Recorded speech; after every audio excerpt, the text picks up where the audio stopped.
Third floor, Workers' Party Building. 6 men are counting $5 million, stolen from Americans who will never know their money funded a nuclear weapon. And not one of these men is a criminal. They're government employees. The room has no nameplate, just a number on the door, 39. This office generates $1 billion per year through counterfeiting, drug trafficking, insurance fraud, and cybercrime.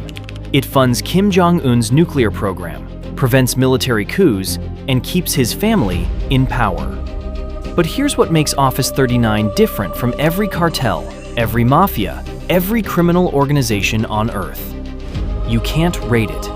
You can't arrest its agents. You can't freeze its accounts.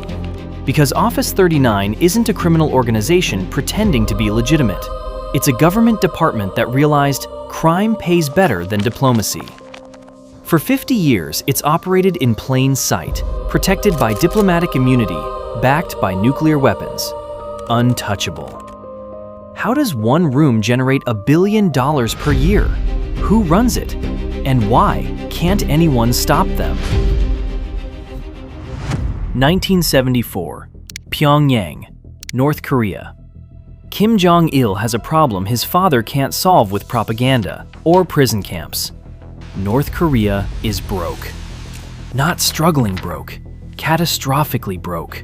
The kind of broke where the government can't borrow money from anyone, anywhere, at any interest rate.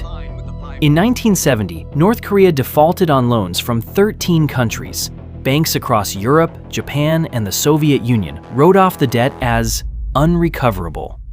The country's credit rating didn't just tank, it ceased to exist. By 1974, no international bank will lend to Pyongyang. No legitimate business will trade with them. The economy is dying. Industrial production is collapsing. And Kim Il-sung, the founding dictator, is watching his socialist paradise crumble. But his son, Kim Jong-il, is watching something else. He's watching how the elite live. While factory workers eat corn gruel twice a day, party officials drink French cognac. While farmers walk barefoot, generals drive imported cars. While the country starves, the leadership thrives. There's a secret economy inside North Korea, an economy that runs on foreign currency, dollars, yen, Deutschmarks, hard currency that buys the luxuries keeping elites loyal. The problem? Where does that foreign currency come from when your country can't trade? Kim Jong-il's answer is elegant in its brutality. If you can't earn it legally, steal it. In 1974, at age 32, Kim Jong-il creates a new department. Initially under the Finance and Accounting Department of the Workers' Party. The office is assigned based on its room number in the building. Room 39. No official charter, no public announcement.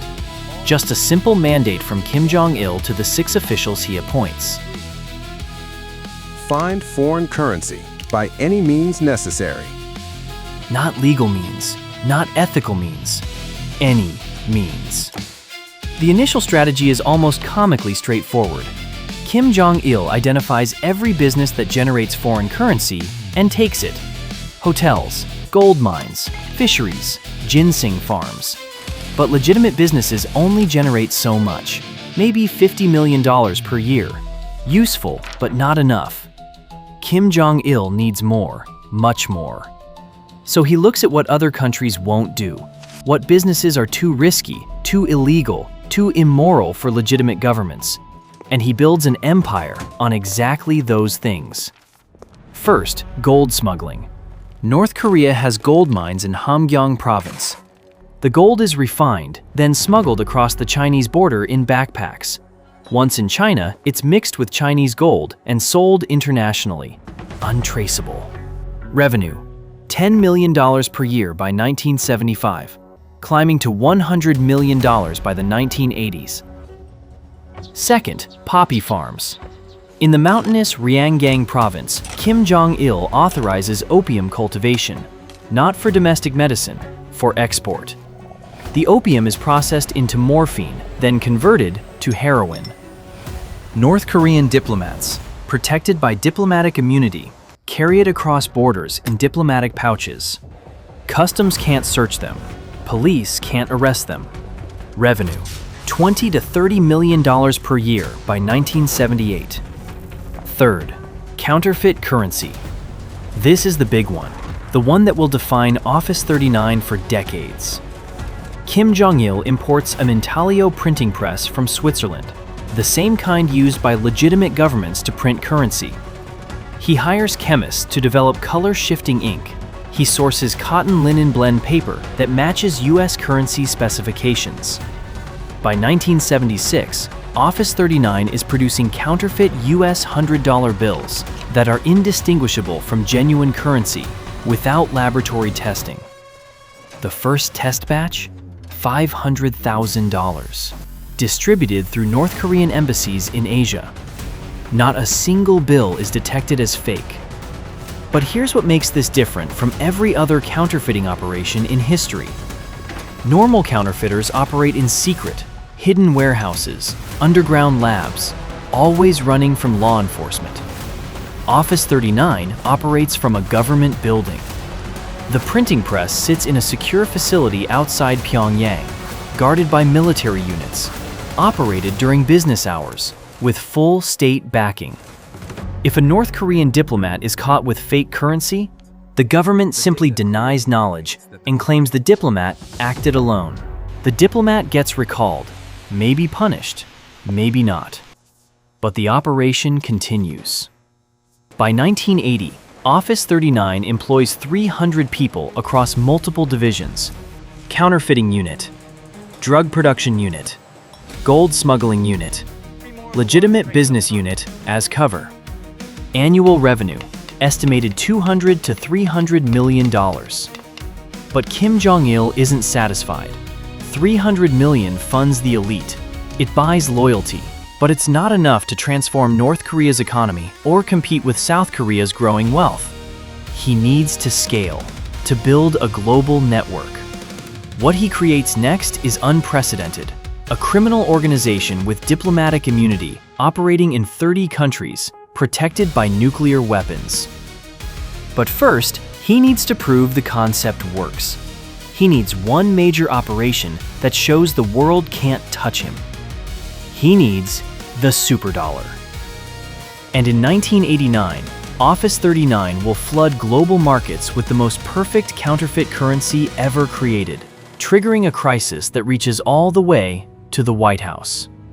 But before we get there, you need to understand how good these fake bills really are, and why, even today, some of them are still circulating through banks in Europe and Asia.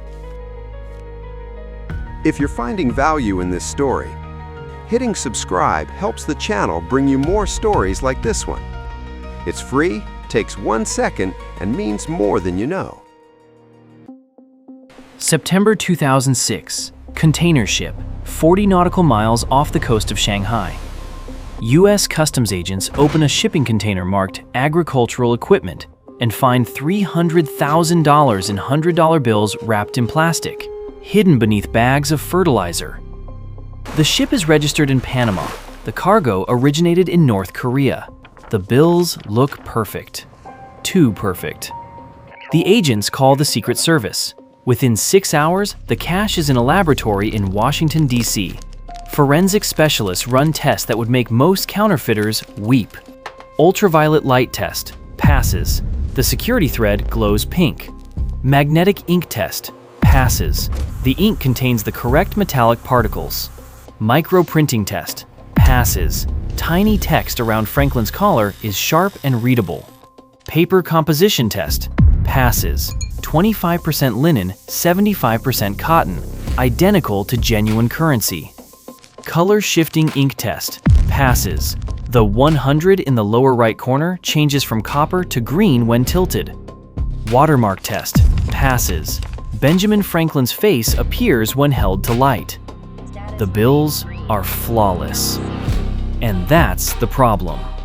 When the Secret Service examines the serial numbers, they find something impossible. The bills are part of a series printed by the U.S. Bureau of Engraving and Printing in 2003. But these specific serial numbers were never issued. They exist in the sequence, but they were never actually printed. Someone had access to the Bureau's serial number algorithms. Someone knew the exact specifications. Someone had equipment sophisticated enough to replicate every security feature the US Treasury spent decades developing. The conclusion in the classified report? These counterfeits represent a state-level operation with resources exceeding typical criminal enterprises. Quality is consistent with previous samples attributed to North Korean production. They're talking about superdollars. And this $300,000 is just a fragment of billions already in circulation. 2001. Banco Delta Asia, Macau. The bank operates 8 branches in Macau, including one inside the Grand Lisboa Casino. It's a favorite of high rollers from mainland China, businessmen from Hong Kong, and tourists from across Asia. It's also Office 39's primary money laundering hub. Every month, North Korean operatives deposit millions in cash, sometimes in yen, sometimes in euros, often in US dollars. The bank asks no questions. The deposits flow through accounts registered to shell companies in the British Virgin Islands, Singapore, and Luxembourg. One account, registered to Zokwang Trading Company, receives $4 to $7 million per month. The company claims to export textiles and mushrooms. It actually exports nothing. It exists only on paper. Another account, registered to Daesong General Trading Corporation, processes $10 to $15 million per year. The stated business? Agricultural equipment. The real business, laundering proceeds from counterfeit currency sales. The scheme works beautifully until 2005, when a US Treasury investigation uncovers the network. In September 2005, the Treasury Department designates Banco Delta Asia as a primary money laundering concern. The designation is devastating. No American bank can do business with them. No international institution wants to risk being associated with them. Within weeks, depositors panic and withdraw $133 million. Among the frozen assets, $25 million directly linked to North Korean accounts. But here's what the Treasury discovers when they audit those accounts. The deposits aren't just from counterfeiting, they're from everything. Insurance fraud payouts from European reinsurers, gold sales from Chinese dealers, drug proceeds from Japanese Yakuza connections, weapons sales to African governments, all flowing through Macau, all ending up in Office 39's coffers. The Banco Delta Asia shutdown is supposed to cripple Office 39. Instead, it just forces them to adapt. They open new accounts in Shanghai, new shell companies in Singapore, new banking relationships in Dubai. The money keeps flowing, just through different channels.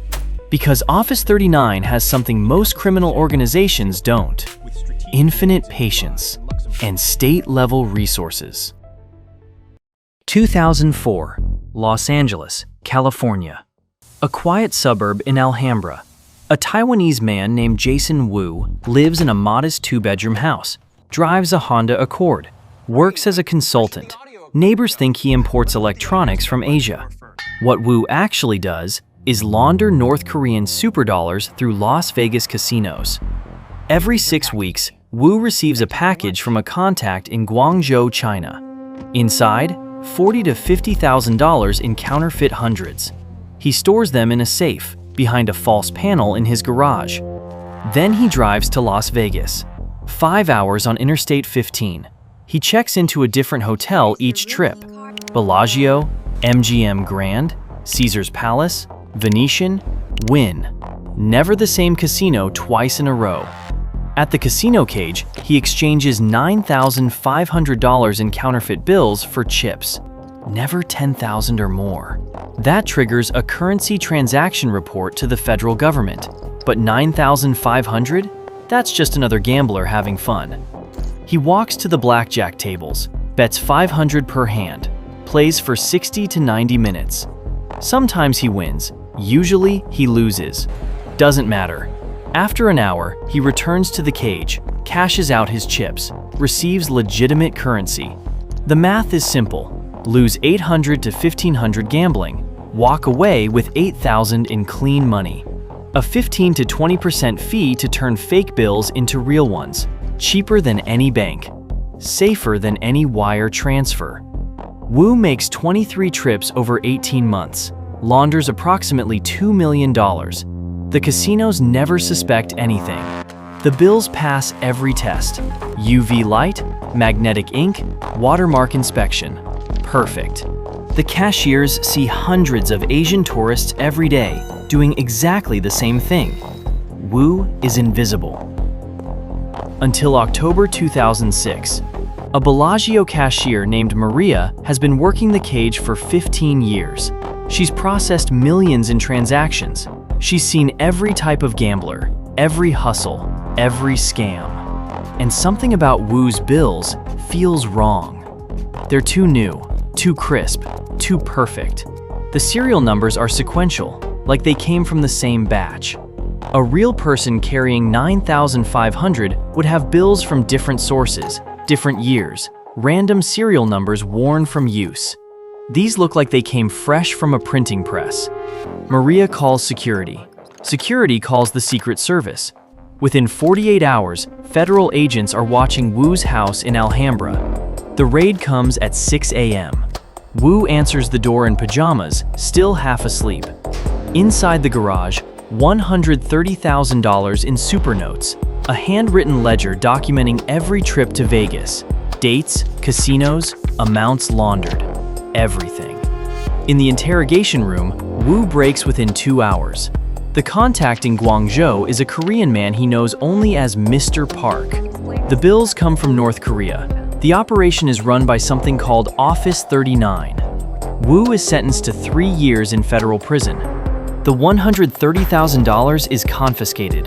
The case is classified and sealed. But here's what keeps the Secret Service awake at night. If Wu laundered $2 million as one operative in one city over 18 months, how many other Wus are out there? How many other Marias missed the signs? How many sequential bills made it through? The Secret Service runs the numbers. Conservative estimate: 250 million in superdollars circulating globally. Worst case, 500 to 900 million. Some of those bills are in circulation right now, in your wallet, in ATMs across America, in bank vaults, in cash registers, accepted, deposited, withdrawn, completely undetected. And Office 39 is still printing them. But here's what Jason Wu didn't know when he was cashing chips at the Bellagio. What Maria didn't know when she flagged those bills. What even the Secret Service didn't fully understand. Office 39 wasn't a counterfeiting operation that dabbled in drugs. It was a drug cartel that happened to print money on the side. And their biggest export wasn't fake dollars. It was real methamphetamine. Crystal clear, 99% pure, produced in government facilities and sold through diplomats who couldn't be arrested. How do you fight a drug war when the dealer is a nuclear power? Hamhung, North Korea, the second largest city in the country. Inside a government-owned pharmaceutical factory, chemists are cooking methamphetamine in industrial quantities, and the supreme leader himself authorized the production. The factory has a sign out front: Hamhung Pharmaceutical Plant, serving the people's health. Workers clock in at 8 a.m. Supervisors file reports. Security guards check IDs at the gate. Everything looks legitimate, except the medicine being produced isn't for hospitals.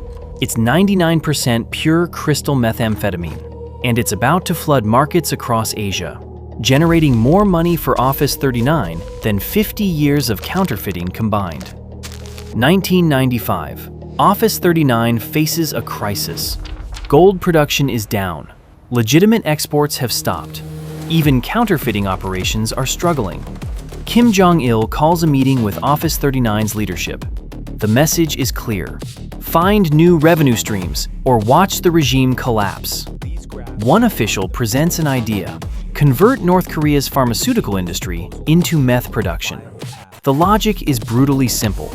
North Korea has pharmaceutical factories with chemical equipment already in place, chemists trained to synthesize complex compounds, access to precursor chemicals through legitimate imports, diplomatic networks that can move product without customs inspection, and zero domestic law enforcement concerns.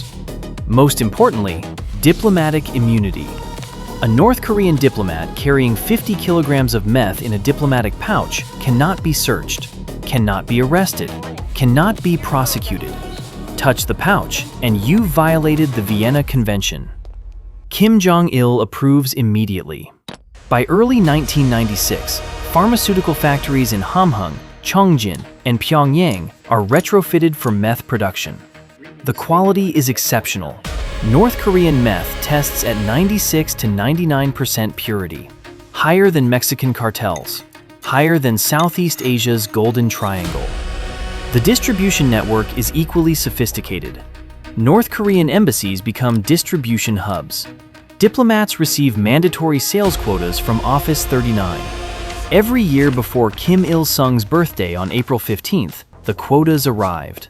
Diplomats stationed in Japan sell 20 kilograms, China 50 kilograms, Southeast Asia 30 kilograms. The numbers weren't suggestions, they were survival. Meet your quota or get recalled to Pyongyang. And recall meant one thing: you weren't coming back. Diplomats became dealers. They established relationships with Yakuza in Japan, triads in China, organized crime networks across Southeast Asia. Between 1996 and 2006, North Korean diplomats were arrested or implicated in drug trafficking in at least 20 countries. But arresting diplomats doesn't stop the operation. They claim immunity, get recalled, and the network continues. By the early 2000s, Office 39 is generating $100 to $200 million annually from meth sales alone, 10 times what counterfeiting produces. But there's a side effect. The drugs don't just flow outward, they flow inward. During the famine, people discover meth suppresses appetite and provides energy. Workers take it to survive shifts on minimal food. Students use it to study without eating. By 2010, defectors estimate 30 to 40% of North Korean adults have used methamphetamine. It's normalized. By 2019, the normalization was complete. During Lunar New Year, people gave meth as gifts, small bags wrapped nicely, like giving expensive tea. The government that produces drugs for export can't control domestic consumption, or won't, because people focused on their next fix don't focus on revolution. In 2003, Australia seizes a North Korean cargo ship carrying 50 kilograms of heroin. Pyongyang responds. This is a provocation by hostile forces. The crew is arrested. 6 months later, a different North Korean ship is caught in Thailand attempting the same thing. Office 39 treats arrests as cost of doing business. Lose one shipment, send 2 more. Get caught, deny everything, and keep moving. Because what can the international community do? Sanction them harder? They're already sanctioned. Arrest diplomats? They claim immunity. Shut down the factories? They have nuclear weapons. Then in 2005, everything changes. The US Treasury designates Banco Delta Asia in Macau as a money laundering hub. 25 million frozen. Within months, banks worldwide start closing North Korean accounts. The financial network collapses. Counterfeiting operations get intercepted more frequently. Moving money becomes exponentially harder. Office 39 needs to evolve. And in 2009, they discover something perfect. A new kind of money that exists only as code. No banks, no borders, no customs. Completely anonymous. And the people holding billions of it have terrible security. Office 39 doesn't need to print fake currency anymore. They don't need to smuggle drugs. They just need hackers. And what they're about to attempt makes 50 years of crime look like practice. 2009, Pyongyang, North Korea. Office 39 creates a new division. Not counterfeiters, not drug smugglers, hackers. The unit is called the Lazarus Group, state-sponsored, government-funded, operating from buildings in Pyongyang with the same legitimacy as any other government department. Their job is simple: steal money through cyber attacks, and they're extraordinarily good at it. Between 2014 and 2024, Lazarus Group steals an estimated $3 billion. Cryptocurrency exchanges, banks, ransomware attacks. More than Office 39 made in 50 years of counterfeiting and drug trafficking combined. The targets are everywhere: Bitcoin exchanges in South Korea, banks in Bangladesh and Vietnam, cryptocurrency platforms in Japan and the United States, hospitals held for ransom, companies locked out of their own systems until they pay. No printing presses needed, no diplomatic pouches, no border crossings, just keyboards and an internet connection. And here's what makes them untouchable: they work from North Korea. The FBI knows their names, knows their locations, has photos of their office buildings in Pyongyang. But there's no extradition treaty, no arrests, no consequences. If they succeed, they're rewarded. If they fail, they try again. The United States government has identified individual Lazarus hackers, sanctioned them personally, and it changes nothing. Because they're not rogue criminals, they're government employees doing their jobs.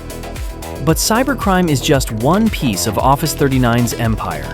Because while Lazarus was stealing billions through code, another Office 39 division was running an operation so elegant, so perfectly legal on paper, that European insurance companies voluntarily paid them hundreds of millions of dollars. And they did it with nothing but paperwork, patience, and an understanding of one simple fact. Insurance companies hate paying claims, but they hate being sued even more. What Office 39 created was the largest insurance fraud scheme in history, and for 20 years, nobody noticed. 2009, Hamburg, Germany. In a modest office building on Mönckebergstrasse, a company called Korea National Insurance Corporation operates what appears to be a legitimate insurance business. Professional staff, proper licensing, regular filings with German regulators. They offer reinsurance contracts to major European insurance companies. The deals look standard. KNIC pays premiums, and if disasters occur, the reinsurers pay out claims. Except the disasters are fake, the claims are fabricated, and the company is a front for Office 39. Here's how the scam works. KNIC approaches legitimate European and Asian reinsurance companies with attractive deals. They want coverage for North Korean properties, ships, and businesses. The premiums are generous. The contracts seem straightforward. The reinsurers don't ask too many questions. North Korea is isolated, but it's still a country. Buildings exist, ships sail, accidents happen. The premiums are being paid regularly. Everything looks normal. Then the claims start coming. A factory fire in Pyongyang. Damage estimate, $8 million. A cargo ship damaged in rough seas. Repair costs, $5 million. An industrial accident at a processing plant. Medical and structural damages, $12 million. The reinsurers review the claims. Documentation looks legitimate. Inspection reports included. Photos of damage. All the paperwork is in order. They pay. Except here's the problem. The contracts are governed by North Korean law, and North Korea's legal system answers to one person: Kim Jong-un. If a reinsurer tries to investigate too deeply, North Korean officials block access. Try to dispute a claim? North Korea threatens to sue under the contract terms. Want to inspect the damage site? Permission denied for security reasons. The reinsurers are trapped. Pay the claims or face a legal battle in a North Korean court that they'll never win. So they pay, and pay, and pay. By 2014, KNIC has assets worth £787 million, offices in Hamburg, London, and Singapore. A perfect corporate structure that funnels money directly back to Pyongyang. The scam runs for over 2 decades, until 2015, when the European Union finally catches on. They place KNIC under sanctions. Offices are shut down, assets frozen.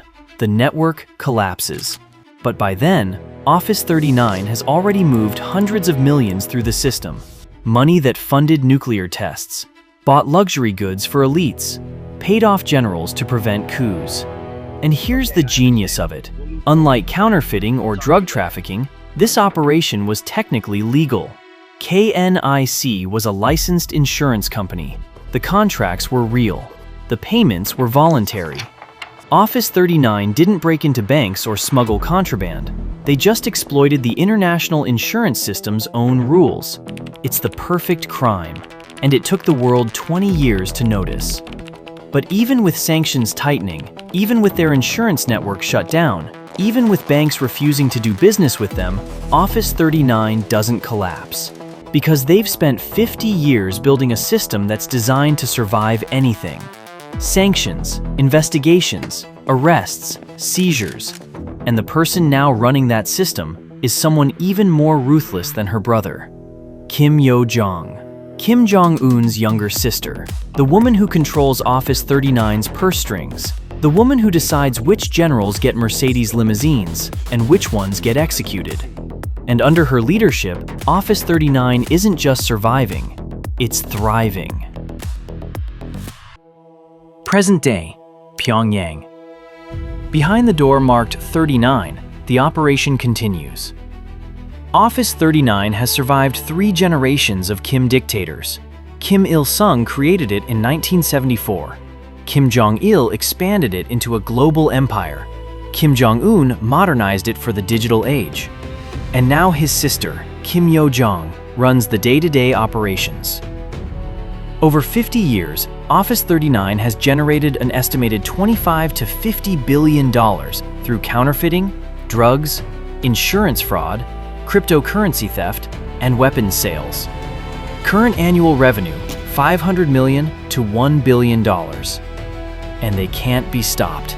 Diplomatic immunity protects their agents. Nuclear weapons protect their headquarters. Every sanction just forces them to evolve. Every exposure just makes them adapt.